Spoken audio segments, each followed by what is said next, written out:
दरअसल हमारी जिंदगी का हर एक लम्हा एक नित नए टेस्ट से गुजरता है। सवाल पैदा होता है वो कैसे? इसका जवाब ये है कि इंसान के लिए दो तरह के कवानीन पे चलना नागुज़ीर होता है। पहला कानून है कानून कुदरत और दूसरा कानून है उस मुल्क का कानून जहाँ पे वो फ़र्द रहता है या बसता है। जहाँ तक कानून कुदरत का सवाल है तो उसकी एक मिसाल ये है कि खालिक कायनात ने दिन को रोज़गार कमाने और रात को नींद या आराम के लिए बनाया है, और अगर इस कानून की खिलाफवर्जी करके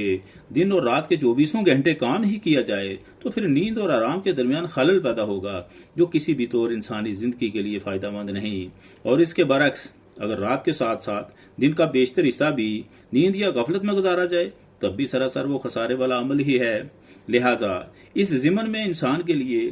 टेस्ट की बात यह है कि वो दिन और रात के मारज़ वजूद में आने के मकासद को समझे और वक़्त की पाबंदी करते हुए अपने अमाल को सरअंजाम दे। गोया वक़्त की पाबंदी भी अगर गौर किया जाए तो एक इम्तहान या टेस्ट ही तो है। इस ज़िमन में एक दूसरी मिसाल ये है कि एक मुअज्जिन को 5 औकात मस्जिद में नमाजियों को बुलाने के लिए मुकर्रा वक़्त पे ही अजान देनी होती है, जिससे कि उस मस्जिद में नमाज पढ़ने वाले वक़्त पर नमाज अदा कर सकें। इसी तरह अगर किसी मुल्क के कानून में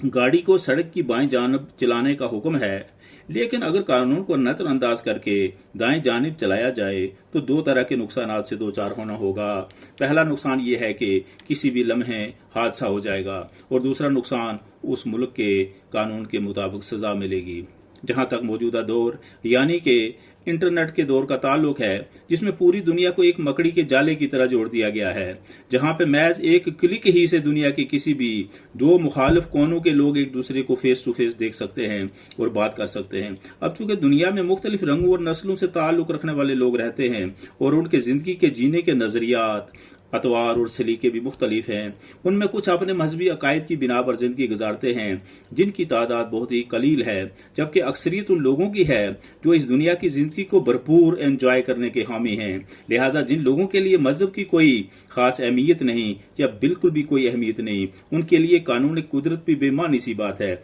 या हलाल और हराम की बात भी कोई मानी नहीं रखती। लेकिन जिन लोगों को ये यकीन है कि उन्हें अपने खालिक के सामने अपने सभी अमाल का हिसाब एक दिन जरूर देना है, तो ऐसे लोगों के लिए जरूर ये एक मुश्किल टेस्ट होता है कि वो अपने सामने वाले बेमजहब या ला मजहब इंसान से मिलकर किस हद तक खुद को अपनी हदूद में रख सकता है। इसी तरह एक इंसान पुरअमन रहना चाहता है और उसकी ये कोशिश होती है कि वो कभी भी किसी से तल्ख कलामी ना करे, लेकिन उसका साथी ऐसा है कि वो बात बात पर उससे बुरा भला कहता रहता है। अब ये उस पहले वाले इंसान के लिए ना खत्म होने वाला इम्तहान है कि वो किस हद तक खुद को रद्द अमल से बाज रखने पर कादिर रहता है।